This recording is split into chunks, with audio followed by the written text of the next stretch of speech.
Hey, what's up guys? It is Needle. Welcome back to my channel for a new video today. Today's video is going to be a video that you guys always seem to love whenever I upload it, and I haven't made one of these in a couple months at this point. So with that being said, today we're going to be going over my controller settings. Now, before we get too far into the video, I would like to thank you guys for all the crazy recent support. We just recently hit 30,000 subs, and you guys are still going crazy. So thank you for all the people that show support on my videos, and if you guys do enjoy this video at any point and want to see more videos like this one, make sure to subscribe and turn on post notifications. Now, to get into the settings, I am going to start with my video and my actual game settings to start with, so I'm only going to go over the important ones so it doesn't take too long. So some of the significant video settings that I use is 100% brightness. Everyone's always asking me what my brightness is, and I seem to forget it, but yeah, my brightness is on 100. And then other than that, I don't use any colorblind mode or colorblind strength at all. All my graphic settings are going to be on low except for my view distance, which I use on medium. And then other than that, the only important thing for my video settings is I actually do use motion blur. I turned it on by accident like a month ago, and I've actually really liked it ever since, so I've been keeping motion blur on. I feel like it actually kind of helps me a little bit. And then for my actual game settings, I do use sprint by default at all times. Even when I play on keyboard, I use sprint by default. It's just something you have to have on. It's just one less thing you have to hit. Auto open doors, I have this on as well. This is good just to have on if you ever scuff an edit. Sometimes you'll just do an edit and you'll actually do a door instead. This is good. It helps you hold your momentum so you can just keep running through and you'll just open the door up. And then other than that, the only other really important thing in here I would say is confirm edit on release, which I do play with on. I think it's just way easier and way faster to edit with confirm edit on release. It makes editing a two-step process instead of a three-step process, so it's just one less thing you have to worry about and one less thing you have to hit. So personally, I like it. I think it helps my edits, but try it out for yourself. Some people actually don't like it. And then the only other thing in game settings is record replays, which I always have turned off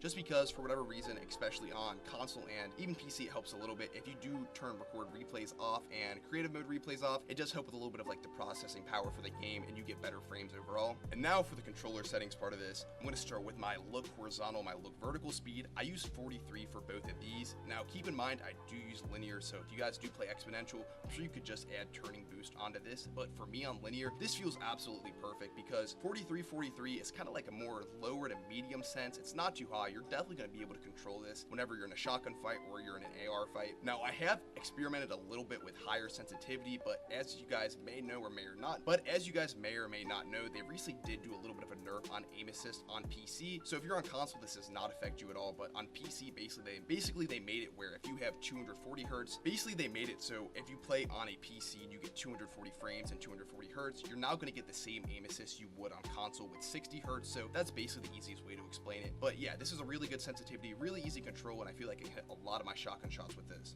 And then obviously if you do play on linear, you're not going to want any boost at all, so make sure you have your boost on 0, and then same thing with your turning boost ramp time on 0 as well. And now for my actual my ADS, when I'm aiming in with an AR or an SMG, this is a little bit weird. I don't see a lot of people play with this, but I tried it out for myself and it works really well. So I play on a low one of 8x and 8y for my ADS speed. Now it's gonna sound weird because that really is slow, but linear for really far distance is super hard to control. For whatever reason, you don't get aim assist past 100 meters or whatever it is, so I like to play on a really low one so I can get some long distance AR tags. But since it is so low, I feel like it is kind of hard to track people up close at times, so I do use an ADS turning boost for horizontal and vertical, which is 7%. This feels really good for tracking. If you guys know anything about linear and exponential, you guys know that the tracking on it is really god tier. So especially when you have boost on, it's really easy to track people and just hit a bunch of headshots. And the only thing after that is my look dampening time, which I have on 0. Obviously, like I explained, I play on linear. And then for all my dead zones, I use 13% on the move stick, and then I use 10% on the actual look stick itself. And then the only other thing is the foot controller. For whatever reason, I really don't know what this does. People say it makes your game feel like it has I don't know. Basically, they all say that the foot controller makes your game feel smoother. I've tried it a little bit. It kind of just makes my game feel weird. I don't know. I just have it turned off because I really don't know what it does. And then also, I almost forgot to mention my build and my edit mode. I play on a 2.1 sensitivity multiplier for my build and edit mode. As of recently, I've been kind of testing this out. I noticed that Wolfies and Lechy, they're an EU controller duo. They play on really high build and edit mode sensitivity. They play on 2.5 to 3 or something like that. So I've been experimenting. I do feel like the meta right now is to play on a lower overall look speed and then play on a higher actual build and edit mode sensitivity. So I use 2.1. It feels really good for all my builds and edits, so try it out if you want. And now for my binds, because I know a lot of people are going to want to see this too. I'm just going to let you guys know right now, I do play claw and I have some really funky binds, so I would not suggest trying these out unless you really want to put some time into learning these. I'll just go over the weird stuff about it. So I crouch with my left stick, I jump with my right stick, I don't have anything on the A for the Xbox controller, and then I edit with Y on an Xbox controller. And then the only other weird thing I really do is I shoot with LB and RB, instead of using the triggers. I don't know, it just feels comfortable for me, so try it out if you want. And then yeah, that's pretty much it. Only other thing I feel like I should mention is that in my edit controls, whenever I do reset an edit, I reset with RB on an Xbox controller, and then I would confirm it with LT. So yeah, that's all for the controller settings. Hopefully you guys do enjoy. Make sure to stick around to the end of the video though, because I do have a banger gameplay. I hopped into some squads last night, and me and my friends were absolutely frying, kids, so make sure to stick around. It's a really good game. Hopefully you guys do enjoy the rest of the video. I'll see you guys in the next one.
Nice shot, Bryce.